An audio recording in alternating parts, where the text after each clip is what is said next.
j'espère que vous allez bien. Aujourd'hui on se retrouve dans cette nouvelle vidéo pour continuer la série sur les sagas.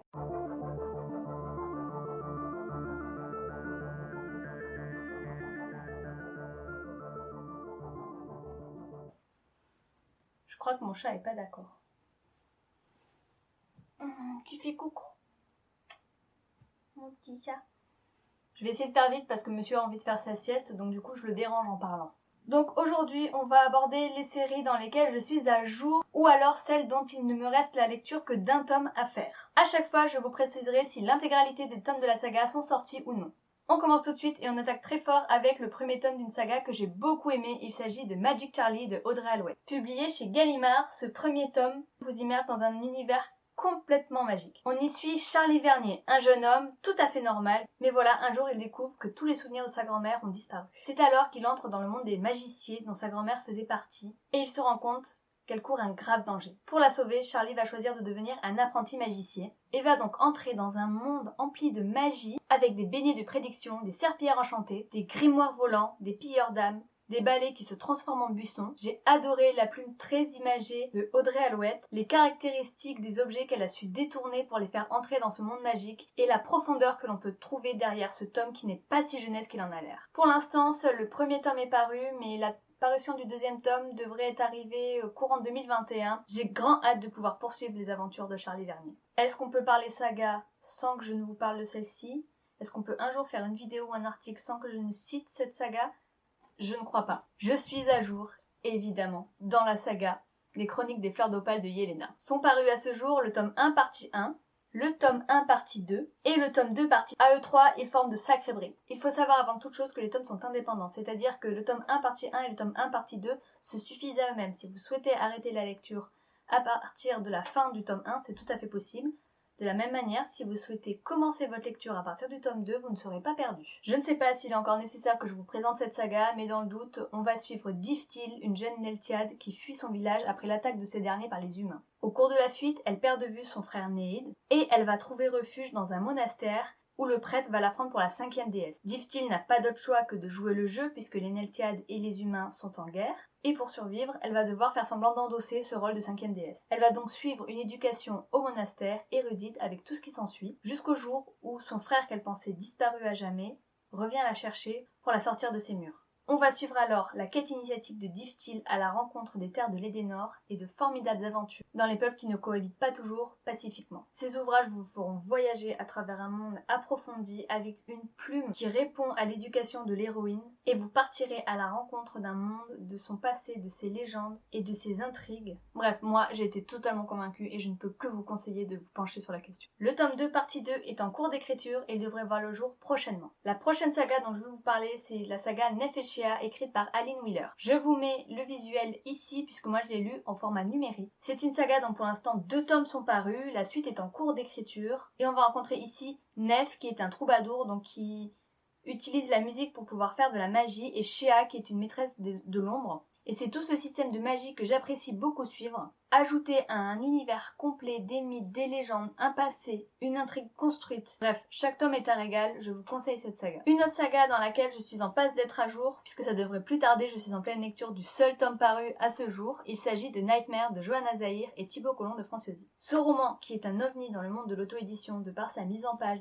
par son travail éditorial, je vous montre ici, vous avez en fait des pages de texte avec des pages de BD, des pages illustrées, voilà, c'est vraiment un mélange de romans, de BD, d'albums. Vous en prenez plein les yeux à la lecture. Et donc pour l'instant, le premier tome est sorti, le deuxième tome est en travail. Donc ici, on va suivre Eve et Théo qui se réveillent dans un monde qu'ils ne connaissent pas, qui est très changeant, assez creepy. Et donc ils vont se rencontrer et recueillir sur leur chemin d'autres jeunes et partir à la découverte de ce monde. Alors pour l'instant j'en suis à la page 80, donc je ne peux pas vous en dire davantage puisque l'intrigue est encore en train d'être mise en place, on se doute de quelque chose mais on n'a pas encore eu de grosses révélations. Moi je me régale, je m'en prends plein les yeux et vraiment je vous conseille de vous pencher sur cet ouvrage parce que le travail éditorial est juste incroyable. Alors oui, je sais, ça doit être la 4e ou 5e vidéo où je vous dis que je suis en train de le lire. Je ne m'éternise pas sur ce roman, c'est juste que je tourne toutes mes vidéos en l'espace de 2 jours. Donc forcément, je n'ai pas fini entre temps. Et enfin, la dernière saga dans laquelle je suis à jour, oui, je vous l'accorde, il n'y en a pas beaucoup dans lesquelles je suis à jour, c'est la saga Ciel sans étoiles. Donc le tome 1 c'est Ambition et le tome 2 Compassion.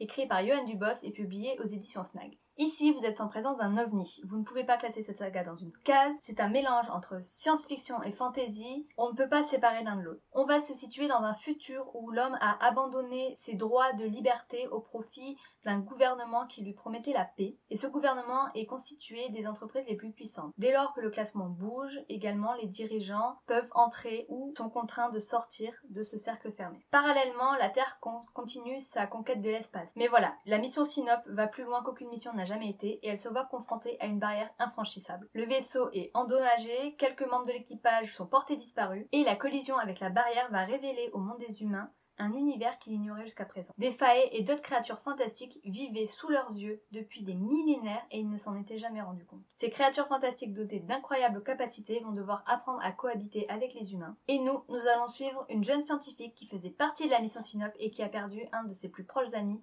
dans l'aventure. En plus de tout ça, se mêlent de nombreuses sous-intrigues, un gros développement au niveau politique et bien au-delà. Les 2 premiers tomes sont sortis, c'est une quadrilogie qui est entièrement écrite et qui devrait donc paraître intégralement aux éditions Snag. Alors dans cette première partie, c'est tout pour les sagas dont je suis à jour. Alors en fait non, excusez-moi, ce n'est pas tout.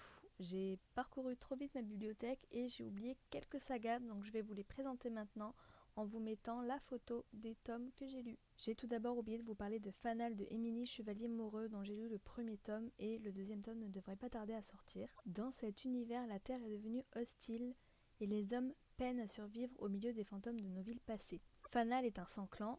Il est recueilli par Edison, le chef du clan ardent. Mais le jour où celui-ci n'est plus en capacité de le protéger du monde extérieur, Fanal se retrouve abandonné aux portes de Contre-jour, qui est la seule école encore existante. Et donc nous allons suivre l'évolution de ce jeune homme au sein de l'école. Et moi, je me suis régalée à la lecture du premier tome et j'attends avec impatience le second. J'ai aussi oublié de vous parler de Engrenage et sortilèges de Adrien Thomas, sorti aux éditions Rajo. Dans ce roman, on se situe entre magie et technologie dans un univers assez steampunk, où Grise est une jeune apprentie mécanicienne et Cyrus un élève magicien. Ils sont tous les deux étudiants au sein de l'Académie des sciences occultes et mécaniques de Célumbre, qui est une école où la rivalité entre magie et technologie est rude. Les jeunes gens vont pourtant prendre part à des complots beaucoup plus importants. Ils vont être contraints de fuir tout ce qu'ils ont connu pour tenter de porter secours à leurs parents respectifs. J'ai adoré cette première plongée dans le monde d'Engrenage et sortilèges et j'attends avec impatience la suite de ce premier tome.